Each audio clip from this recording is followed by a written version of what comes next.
Hello, my Rover friends, and welcome back to Rover Pod. Today, I am fortunate to be joined by Troy from Addicted Motors and Joe from Lost Cause Ranch. Let's give them a big round of applause. Oh, wait, they can't hear you clap. I'll clap for you.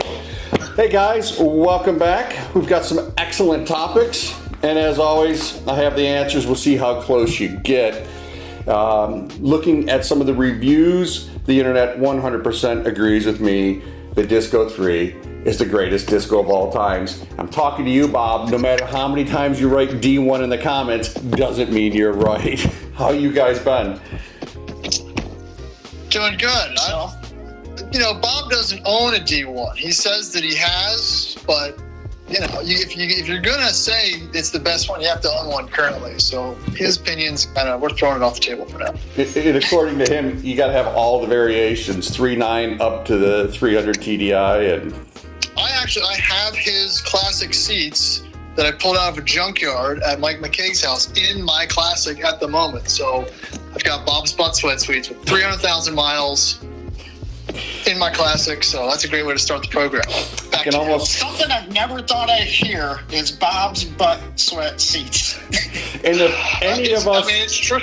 If any of us three were going to say it, I would think Joe would. All right, guys. So since we saw each other last, we did this little thing called Roverball, and yeah, I'm looking at you, Troy. You were missed. You should have been there. Something about your family's important. I don't ever want to hear that again. I didn't say they're important, but they think I'm important. Apparently, unfortunately. So can't do. Well, that's to not be in that position. No one thinks I'm important, so I can go do whatever I want. I don't know. Did you bring Sasha? I don't know if she had any input, or she's just kind of along for the ride these days. Nope. No. It was just me. Yeah, trust the AC. So the nice AC. We had like a quarter of the trip at AC. That was pretty nice. That's pretty good, yeah. I made it 3/4. I made it to Utah until Corbin broke it in Moab, but I also just disengaged because it was probably overheating, or at least was lying to you. I did bring the T4 to make sure that our temperatures were always checked, but what are you going to do? Watching the update videos and seeing that perched on your lap the whole time, I was like, I don't see an ultra gauge or anything, but yeah, you went kind of hardcore on it, and I think that's maybe why you survived. You don't want to stare at those temperatures too much. Well, one of us really get to you. One of us decided to stare at the temperatures, and one of us didn't. Joe. First of all, you just summed up the two types of Rover owners. There's the ones that stare at the temperatures and the ones that don't stare at the temperatures. So I think somebody won the competition. Yeah, the latter also just sits on the side of the road. It was nice. Where you get to, talk to Bob about his butt sweat. Listen, I've got his seats. Someone else has his slick top roof off of a 87 Classic that had 300,000 miles on it as it sat in Mike McKaig's backyard. So that truck has lived a whole life, honestly. And we've definitely recycled it, and it lives on in my Classic in various states. I have seat covers, so But they were cloth manual seats. I got a whole Hunter interior in mine now. So talk about the pros and cons there are pretty. Well, they're not great, but they're okay. Well, yeah, it's good because they were cloth. You got to soak up as much sweat. And this was may or may not sat in a foresty field, actually at the original Pearl's Pond at Mike McKaig's property, actually, where if anyone's coming out to Mar this year, it still has the original trail markers with LRO on them from the 80s or early 90s the last time. Wow. Yeah, like on trees and stuff. We went and we were trying to find the old trail, and we found the old markers still in the forest there, which is pretty cool. Nice. That's neat. I assume you're going, Troy. What about you, Joe? You going to make it? I'm deciding whether I'm going east or west this year.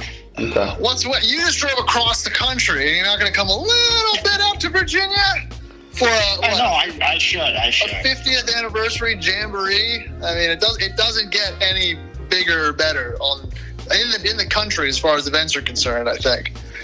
I agree with you might on be that. talking them into it. And then I was talking to some staff that's at Rove, and they're over 300 already. And Yep. we're not even close to, oh my God, it's getting close time when people all then jump on the bandwagon.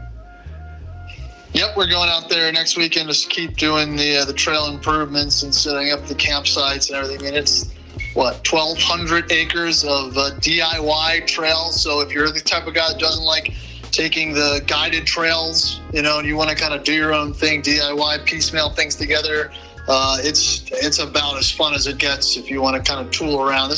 Don't bring your rock truck, you bring in your mud truck because it always rains. There's trails that go through the James River and up and out, and you could spend the night, maybe camping in your truck near the river or in the river, depending on where you end up. So, or on that famous island. the famous island where I was out there 2 weeks ago, and some gentlemen went out there to do some work. The river came up in 3 hours, and they left their trucks there for a week.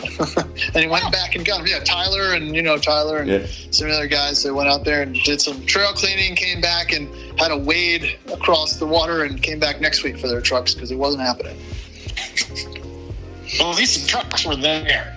Yeah, the trucks were there. Again, they were in good hands. It's a Rover farm, so I could have salvaged a bumper or something, but we'll let them have it. So we're going to try to do something a little different in this pod. Troy, you're going to kind of let everybody know your top auction picks this week. Were you able to do any research on that? Yeah, sure.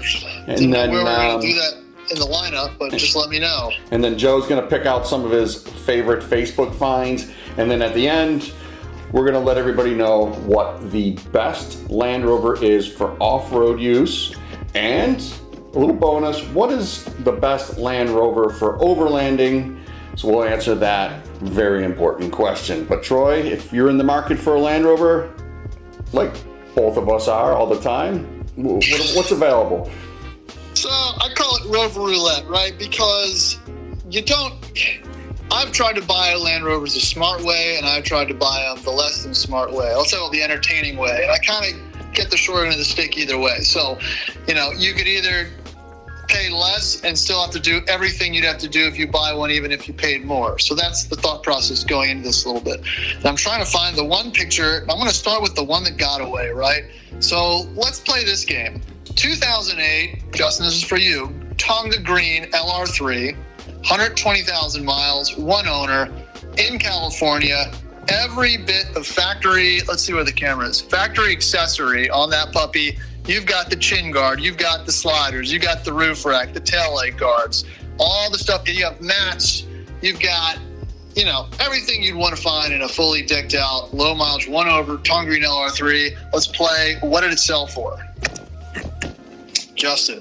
That sold for $11,500. Joe? Joe? 9,200. $3,500. So this is why. You ever have those things that go through and you're just pissed off all week? You don't know why. And you're like, I missed that LR3 in California that nobody bid on because they don't like LR3s out there apparently. So that's the one that got away. Oh, even had the rear rack and everything like that. So that one hurt. Other things. Now there's a lot of stuff out there. I'm seeing a lot of very high $30,000 D2s that being listed by dealers here and there. So I won't even go into that, but let's go into the entertaining stuff. So how about a 2006 L322, first year of the 4.4 Jag engine, but still that kind of wonky BMW interior. This one is in Florida. All right, check that out. Let's play Guess the Mileage on this puppy. Clean truck, two-owner truck. So it's got the 4.4. Joe, I guessed first last time. Tell us the real answer, Joe. So miles on that. 240. One owner. Sorry, one owner. Ooh, one owner. I'm still going to go 240. 340,000 miles. Justin wasn't even going to guess it. Sorry. I was going way low. I was going to go 20,000. Yeah, and that's the kind of the interesting stuff you find. There's a few other LR4s, and we talked about it last time. D5s coming down in price. One owner, 2018 SE D5s are between 15 and 20 grand. You know, you can kind of pick those up all day now. I've got a recent horror story where I was kind of consulting with a gentleman that wanted a diesel. And even after that conversation, which I sent him the audio of the conversation, he still went and did it and bought it from a dealer. And he's been driving around for about 500 miles. And guess what light came on? The deaf light?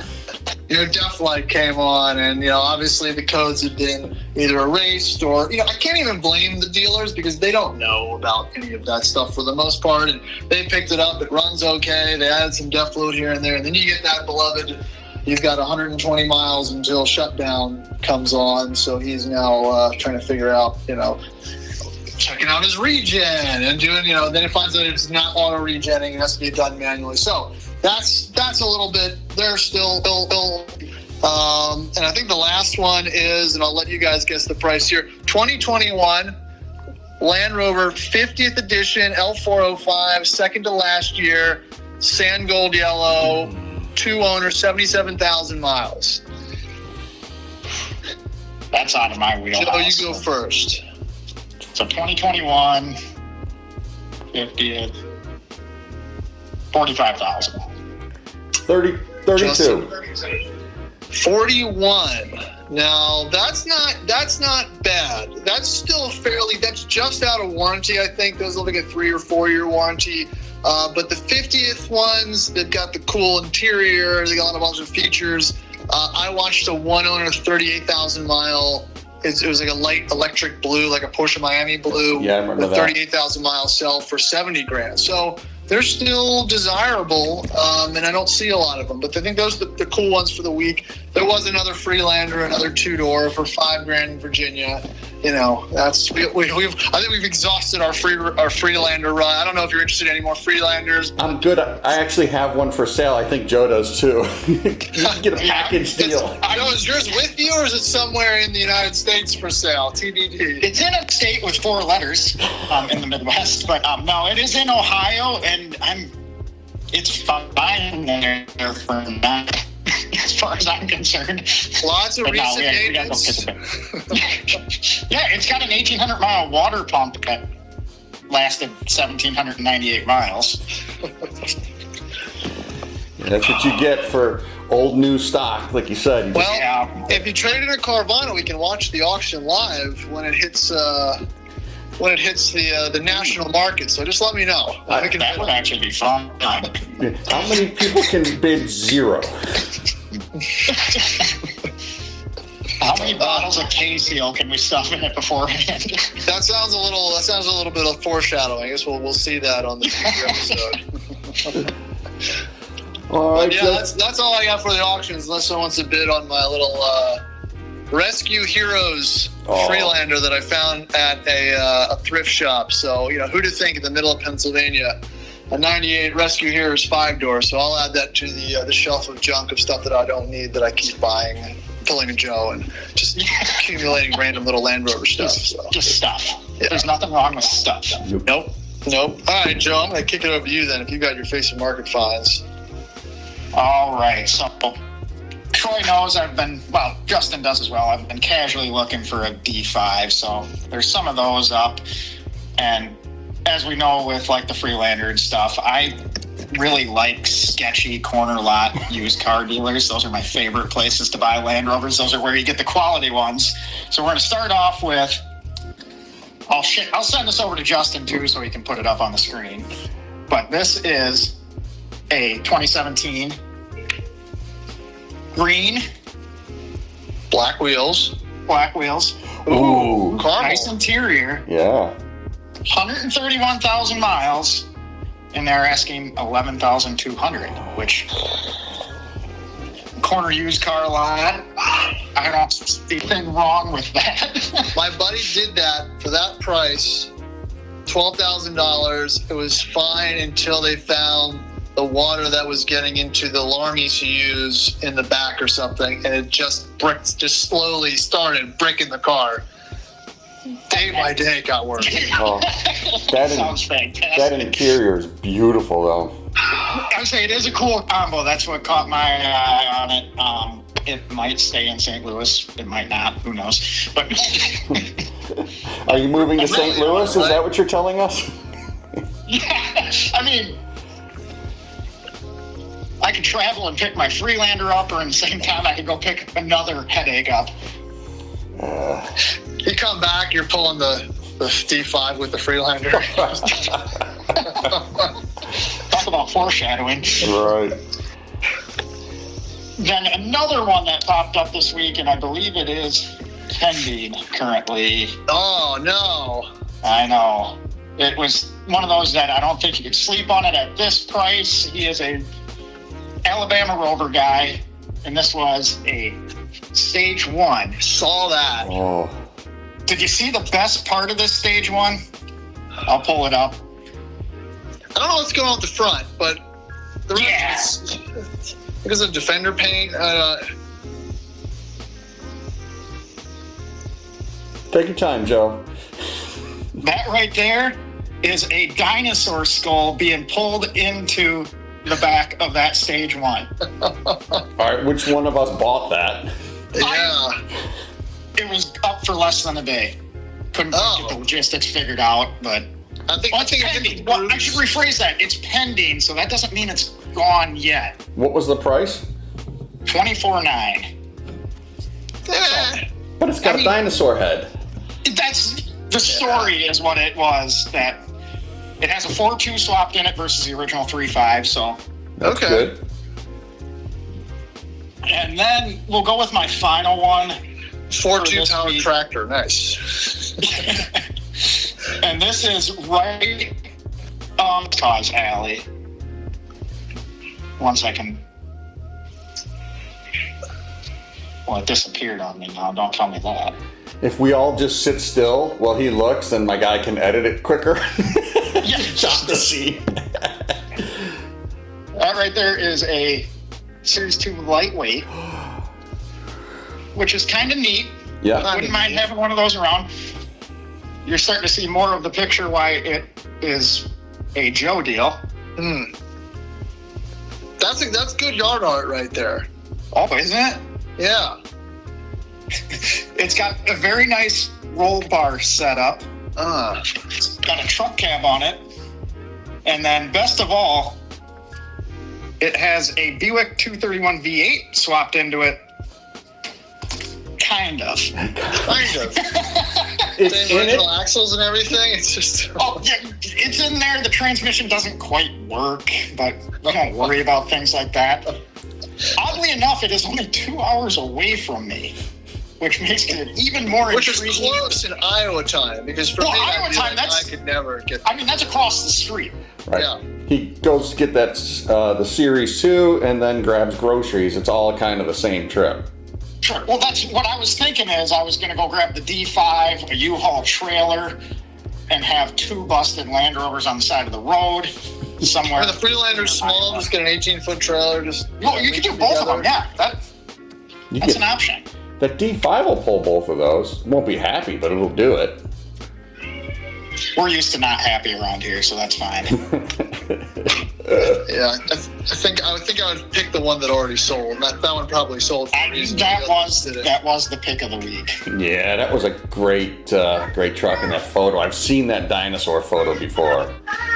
You could have had the truck that was in that photo. Yeah, I could have. That illegally stole a dinosaur head.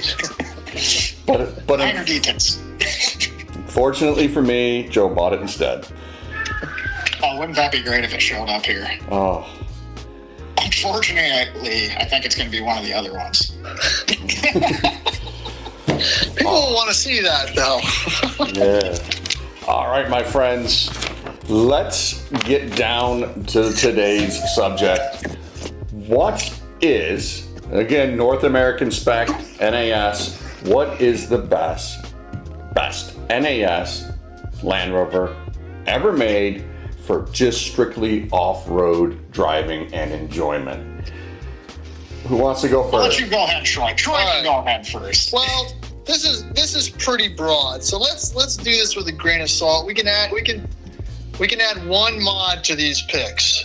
to make it slightly more. Let's just say tires. Tires, okay. Tires, right? I'm in We can say pretty much stock ride height and all that. Yep.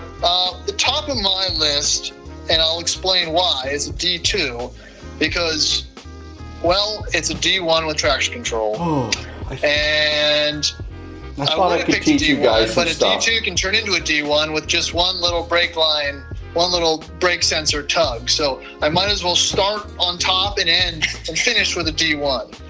So, and again, I picked that just from the type of off-roading that is available for us in the East Coast. And that was kind of my second caveat here is stuff that works on one coast doesn't necessarily work as well on another coast because we just have a bunch of tight technical trails and some rocks, but lots of mud. But it has to be kind of small, maneuverable, and be able to lean up against trees and, that kind of stuff. The fact that at least with some models, you got the center locking diff. You don't have air suspension. I mean, again, air suspension's not horrible, but just one less thing. All I gotta do is stare at the temp gauge, not my height sensors and all of that stuff. Parts are still readily kind of available, and a fully functional D2 with some mud tires, even at stock ride height, and you have your traction control working, your center diff lock is very impressive.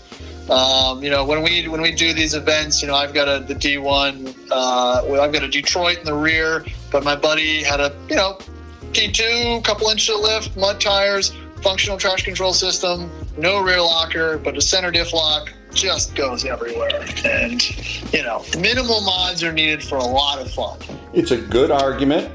I'll tell you why you're wrong, but I want to hear what Joe says next. So I think Troy is correct in the caveats of where you're off-roading at makes a big difference. So I think we kind of, in my neck of the woods, have something similar in your terrain. We have a lot of trees, a lot of mud, tight stuff, but we do have a lot of limestone as well. So we get a little bit of mix of everything.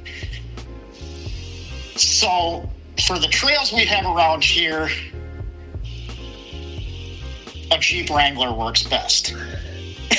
Which means I think like an early NAS Defender might be the ticket to get around. We have a little bit of roll protection for some tree rub. We got the manual transmission, center lock and everything. So I think that is a good option. The only thing I don't like is in some cases the short wheelbase does not help, which leads you to a D1 early manual with a 100-inch wheelbase is a nice option as well. But then I take my experiences on a relatively stock LR4. Mine just has a lift and tires. So if you take the lift out of it, you could just select the air suspension. No HD package? I have an HD on mine. So okay, that's the key. No, you have that. That's exactly right. That is the key to having an LR4 that's capable. And mine has done some incredible things, but it also is big. It's got a 113-inch wheelbase, which limits it. But it is body on frame still, which brings you to new Defender 90, because what's the wheelbase on that? 103 or something like that? Yeah. Which is almost ideal. Yeah. But I also have no experience with that, so I can't say, but I think one of those might be the option. But if it were me in my neck of the woods, I'd do original NAS Defender. Are we picking three? Are we doing... this is the round. Okay. Just the one. All right. Right here. That's fine. Just so you know I'm not lying, NAS 90 is the best. It's so lightweight, it's compact, so you can wheel it out west. You don't have to worry about it. There aren't any trees out there, Moab. But here on the East Coast, in those tight trails, it's so good. Is it the car I want to personally take every day? No. But it is amazing off-road, and it's a legend. The reason I would step away from the D2, and I've wheeled the D2 tons and tons of times, is it's got that real big overhang in the back. That's the one I missed that. What I want to do is I'm going to send this to you, Justin, so you can insert this clip. And that's the exact reason. So we have Ted used to wheel a D2 pretty hard, and here's the clip of it top canning the rear right off it. Yep. Oh, thanks for sharing that.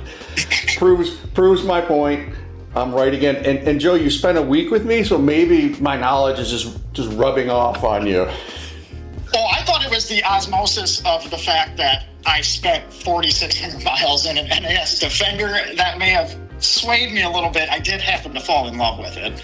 But, this was a real hard one, right? So if you put in price or modification or anything like that, the D2's starting to become cheaper still than a D1.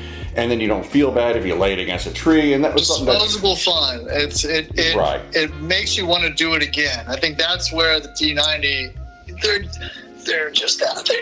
You just don't want to hurt it. Well, they are precious right now. They are precious. You smack that rear quarter of a D2, you buzz it off, you put a metal bumper on, let's go. That's right. But if you're going in there like, oh, I have to compete in this off-road event, I think you're going to take the 90. Yeah. Follow-up Bill's question. 90. I'll steal Bill's 90. Follow-up question. What would be of all of them, what would be your personal pick? Like, yeah, that is the best in off-road, but I would prefer to drive X. Man, if we're just doing off-road, I'm still going to probably pick my D1 still because I'm talking about like we're out there. So I'm only picking the manual, the one I own, because if the starter goes out, I can bump start it or something like that. It's a little bit more versatile and I can fix things a little quicker without any type of tools. So I'd have to, if let's say we're going out there, not just pure chaos. I'd pick that. I've got a different description for the Overland side of things, so I'm waiting to hear that next. Yeah. Joe, what's your pick? I'm going to be in agreement with Troy on that. I would pick a D1. I'd pick a manual D1. A lot of that's because I feel that an NAS Defender's a little too precious to like really have fun with it. And you get 90% of the way there with a D1, albeit a bit bigger. Right. I mean, I have as much clearance, so you have to watch out for that. But that would be my pick as well. Yeah, blow a drive shaft, lock the diff. Right. I mean, that's where you can get yourself out of some situations. Yeah, you get yourself out, if it's in front-wheel drive. Yeah, I agree with you guys. It's such a fun car. Even if it's an automatic or a stick, you go out there, it's still small enough to have a great time, and having things in the back seat that you can reach is very convenient. And there'll probably be a parts one on the side of the road you can steal stuff from. Yeah, you just follow Joe. There's always a parts car. It's always a parts car, yeah. All right, since you brought up the next question is, what is the best Overland Land Rover ever made? So, and I'm going to qualify this a little bit. You need to take 4 people. So your significant other and 2 kids. That's the mindset that I'm going with. I am overlanding with some people. Oh, you guys don't like that? All right, we'll take it right out. You're by yourself. You're overlanding. Listen, I don't like anybody. That feeds into what I have now, and I've got 2 separation categories, right? If it's my budget or not my budget. Very good point. I'll break it out in my top picks for each one.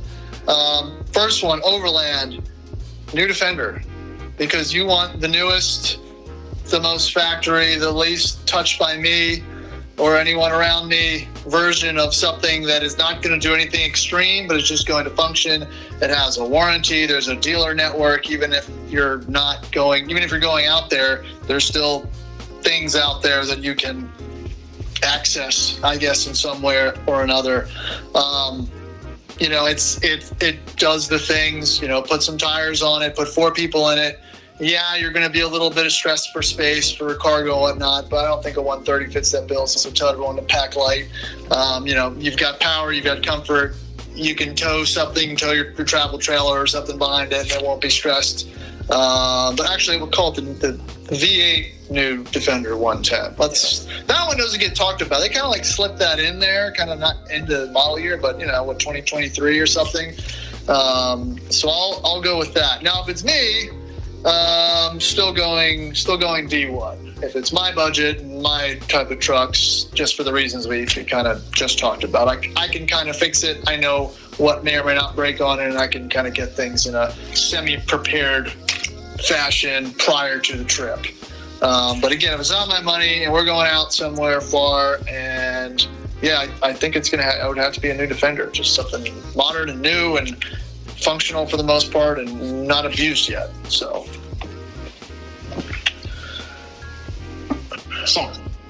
I'm along the same lines on that. Money, no object, 4 people, new Defender 110. I would do an Octa just because why not?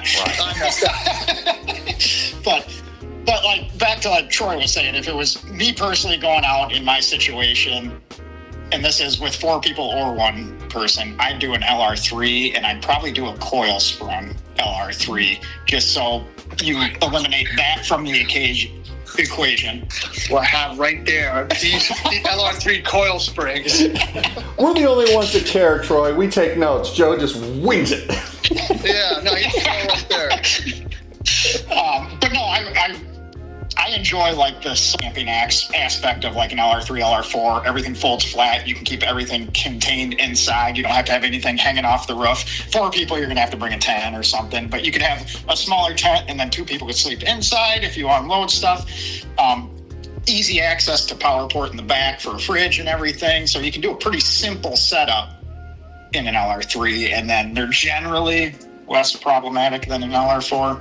And I think if you take the coil spring aspect, that is a lot of what will leave you stranded. Of the coils, but LR3, and most reliable Land Rover ever. You're going to be out there traveling. It's cavernous in the back. They still don't have a vehicle that holds as much as an LR3, LR4. There's tons of aftermarket for it, so you can get it armored and winched and roof racked all up. Same with the D1. There's a tremendous amount of support for that still, but I think on reliability, the 3 takes it. I had a real hard time with this one. I'm not all cocky about it. Like, there's so many good options, but I think the 3 would be all right, I'm going to take my knucklehead and we're going to go out and we're going to be away for a week.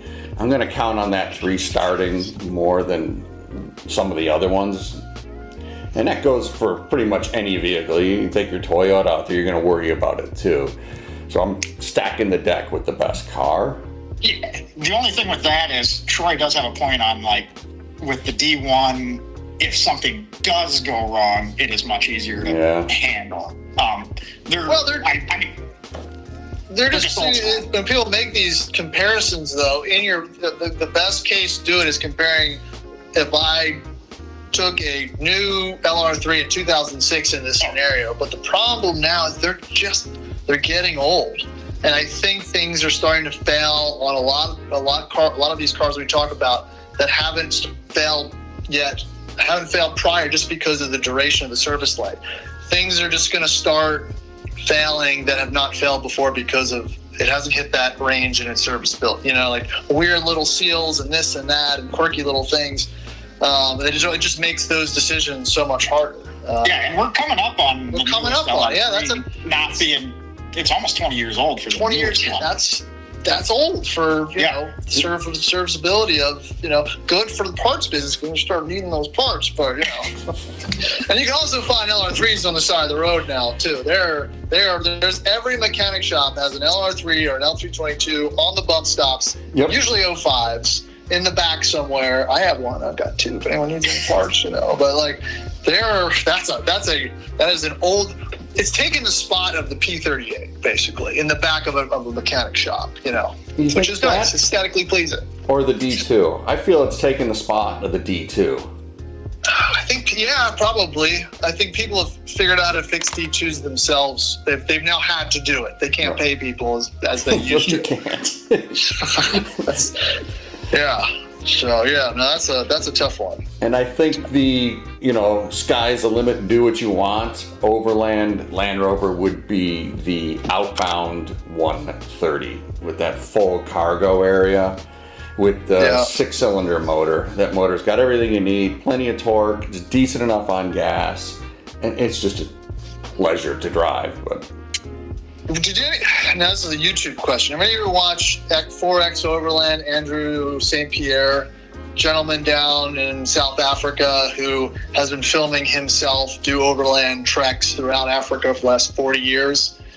Interesting fella. He's recently gained more traction in the past 5 years on YouTube, but he's got footage all the way back to the 70s in his first two-door manual classic that he drove all across the country and whatnot. But I think he did a great video feature on an LR4 when it came out, a bone stock LR4 South African spec. I think it was still, I can't remember if it was a petrol or a diesel engine, but he took it out on one of the toughest tracks of rocky terrain, air suspension, bone stock, and it just did all of it with just him and one guide. And again, that goes back to using that overland, thousands of miles, crazy terrain, bone stock in its original form and how capable that vehicle was. And that was, I think, the first time he'd done a new Rover product. It's a very interesting video just to watch that thing in period stock just completely dominate, these wild rocky tracks that mostly people only took fully built rigs and stuff out. One of the first guys I think that I've watched do that, but if you're listening to this, go check out his channel. He mixes in some Land Rover stuff a lot more, but seeing those things back in the day do things in stock form is pretty wild. That's cool. Yeah. I don't know if anybody knows Bob Burns. I'm sure people watching do. Back when Overland Expo started, when the Hansons ran it, I got invited out, and I met Bob, and it's just when the LR3s were popping and they were doing the drive schools, and I'm like, come on, Bob, just us guys over a cold one. He goes, the car is fantastic, and I'm like, you're just drinking the Kool-Aid, the D1, D2s. He goes, you're gonna be surprised, and sure as beep, I was. That car became, it's just awesome off-road.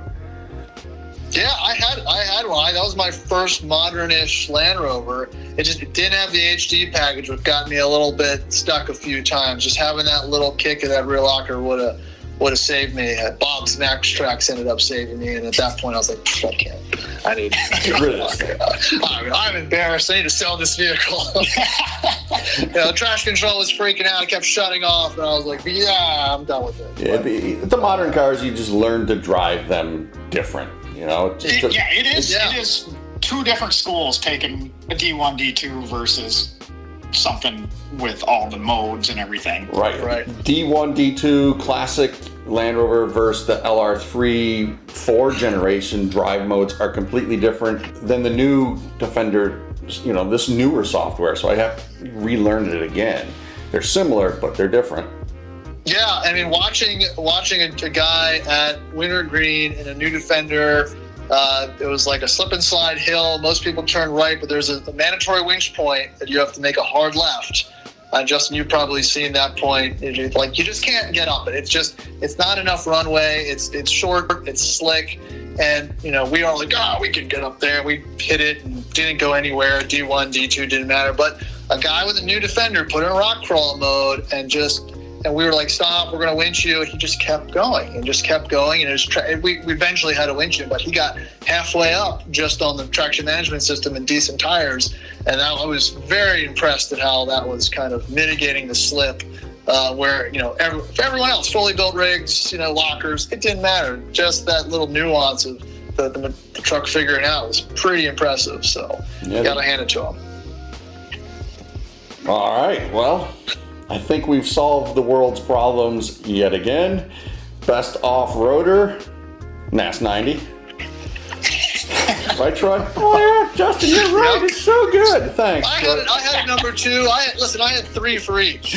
But the Overland one, man, that one's scratching my head immediately. I went to new Defender, and then I was like, well,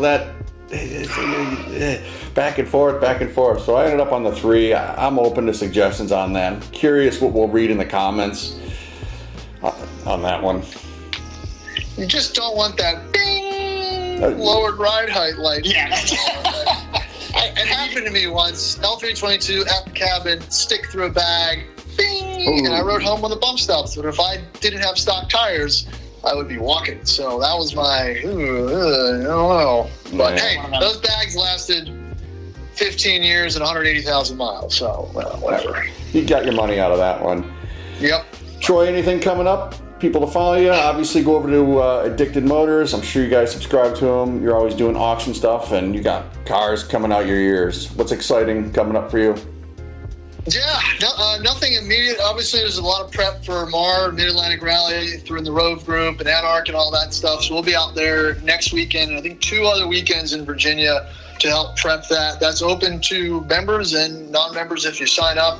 It's free. Come out there for the weekend. You can drive the trails, bring a chainsaw, work, and kind of help get things ready and meet the people that you're going to meet out there anyway. It's a great little way to kind of get acquainted with the trails, especially because I think this year it's like 4 or 5 days. So if you're coming, you're going to be kind of committed to hanging out there for a while. So it's nice to get a little, prequel what it's going to go on out there. But other than that, just trying to keep my trucks running. It's a losing battle, and stop trying to buy other trucks that I don't need. Some guy just posted a bad motor D1 with a tactical Rovers bumper and a winch and a lift. It was $1,500 in Florida. I already messaged him. Yeah, I messaged him. I need a different bumper, but I got room. I could put it just right there and it'd be okay. So I'm gonna not do that. I'm gonna try not to do that. So one of us needs to end up with that. How can you lose? It's $1,500. What about you, Joe? What we got coming up? Well, we have a forklift here at the car wash because I have a bunch of stuff getting dropped off, and it's going to be pretty cool. We're getting the, metal fab machine shop side all set up. Nice. So that'll be fun. Can you make bumpers for me? Can you make me a bumper? Yes, I can. All right. We have all the stuff. We have the capabilities. But no, so we'll have fun with that. And you never know, one of them Facebook marketplace Land Rovers may find me down the road. Well, we'll be sure to be watching over at the Lost Cause Ranch. All right, my friends, thanks for watching. And on that, be sure to follow for more Rover content.